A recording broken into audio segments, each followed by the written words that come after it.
Hey, what's going on, everyone? So I like giving tips to new truck drivers through our industry to help them become more efficient and more safer as they progress through their careers. And today I want to talk to you about this bobtail. And let me tell you, when it comes to bobtailing, that goes right along with my rule of thumb and back end. The only time I do so is when I get paid. But sometimes we don't have a choice when we have to bobtail. So I'm gonna give you 3 really good tips to help you become more efficient and more safer when you do have to bobtail. And 1, make sure we do a thorough inspection on these trucks when we pick them up. 1, we don't know how long these trucks have been sitting there. Make sure it's got good registration, make sure it's good tires, good brakes. Do not think there's not a truck in this industry that's not sitting somewhere with cage brakes in it. You do not want to be the one to find that truck. It's a needle in a haystack, but trust me, you do not want to find that needle, all right? Do a thorough inspection. My second tip for you, check the weather.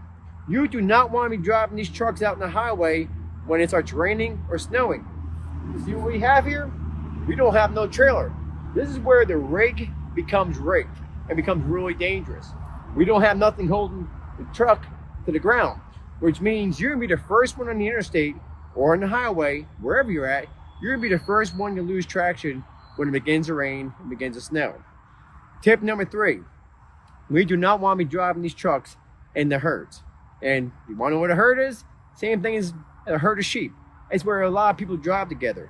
You do not want to be mixed up in that. Because I'm gonna tell you, when we are driving, everything's going fine, and we lose traction from a little bit of rain and a little bit of snow, you are going to be freaking out because you're gonna have a car on your left, car on your right, car in the front, car in the back.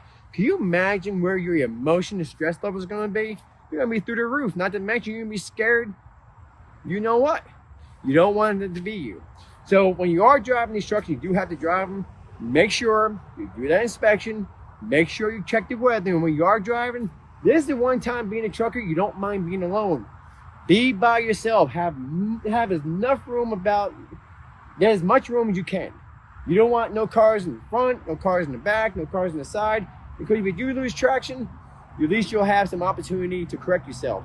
It's not like when you have a trailer where you kind of lose traction a little bit, you can catch it. When these lose traction, you're gonna go for a ride, Dorothy, and it's not gonna be in Kansas, all right? So take those 3 tips, make them yours, and I promise you, you have a much more safer tip when it comes to bobtailing. And remember, the only time you want bobtail is when you're getting paid. Drive safe.